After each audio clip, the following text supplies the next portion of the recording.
what's staying and what's going in 2022 in sales. We're getting back into those in-person meetings, and I think everyone's feeling a little bit socially rusty. So what can you do to make sure you leave a lasting impression next time you meet a prospect in person? What are we gonna do with ourselves for the next 2 weeks during the holidays?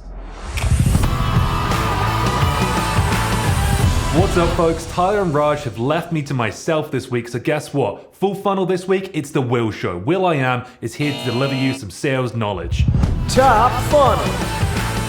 So 2021, a year in review. What are my predictions for what's going to change in 2022? And personally, I've seen too many reps get way too robotic with their outreach. We talk about personalization and relevance at scale, but because we've all been cooped up in our offices, just sending out emails, sending out follow-ups, we've forgotten how to speak to humans. In everyday life, you wouldn't speak to prospects the same way you do with following up on LinkedIn messages and emails. Those thoughts and bubbling this up to the top of your inbox and following up 8 times with no response. In 2022, I predict that people are going to try and become more human again and becoming more themselves in their outreach. On the topic of being more authentic, I can see diversity and inclusion becoming a much bigger topic in sales. Half the battle in sales is coming through the noise and being different. I can see sales teams in general becoming more employee retention focused, focusing on improving their current reps rather than firing them and trying to hire new ones. Using diversity inclusion, hiring from less traditional backgrounds, using tech as a way to enable their employees, providing great training and development, and using each of those as a selling point to bring people in, but also as a way to retain people. Lastly, personal brand. It's been talked about a lot, and I'm someone who's benefited a lot from posting on LinkedIn.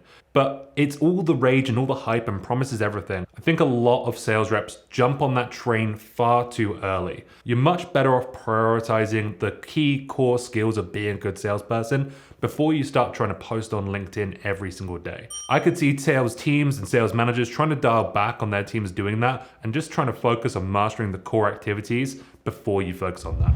Mid-funnel.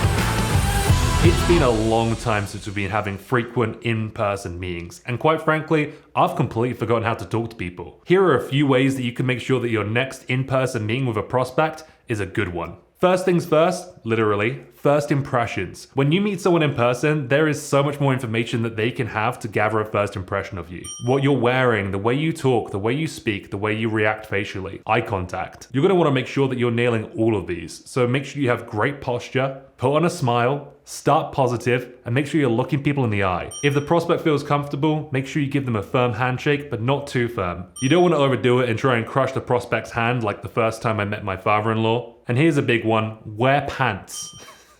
So once you've made a good first impression, use the fact that you're in person to your advantage. It is so much easier to build a relationship with someone when you're sat opposite them in person. Being in person allows you to be more emphatic, use hand gestures, be more animated. Keep the energy up with both your tone, the volume that you're speaking, and all of your body language. Here is a big no-no. Do not comment on someone's appearance or what they are wearing. It can be tempting to say, wow, you look so much taller than I thought you would. These comments often make people feel very uncomfortable, so steer away from that topic entirely. Now, just because you're meeting someone in person doesn't mean you can treat it like we did in 2018. Make sure you ask or judge what your prospect's going to be comfortable with. Make sure you don't sit too close to them. Don't shake their hand if they don't feel comfortable doing so. Keep a bottle of hand sanitizer handy just in case.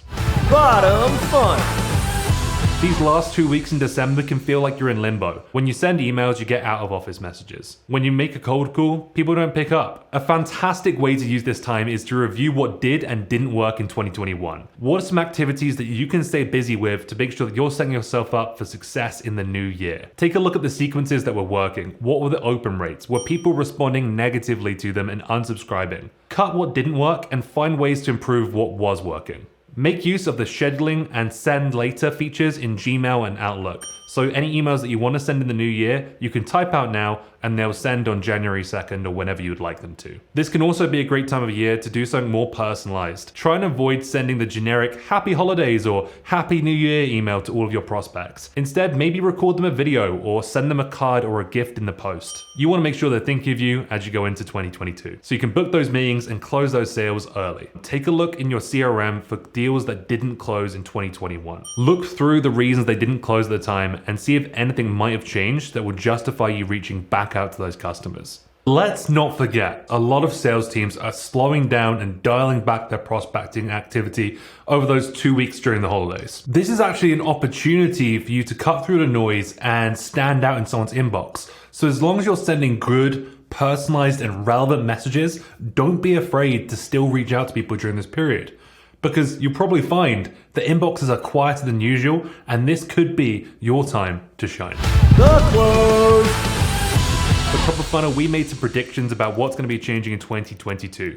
Reps are going to be less robotic, and sales teams are going to up their game when attracting and retaining sales talent. For Middle of Funnel, we discussed some ways to make sure you're not scaring off any prospects that you meet in person. And for Bottom of Funnel, we shared some ways that you can stay busy during the last 2 weeks of December.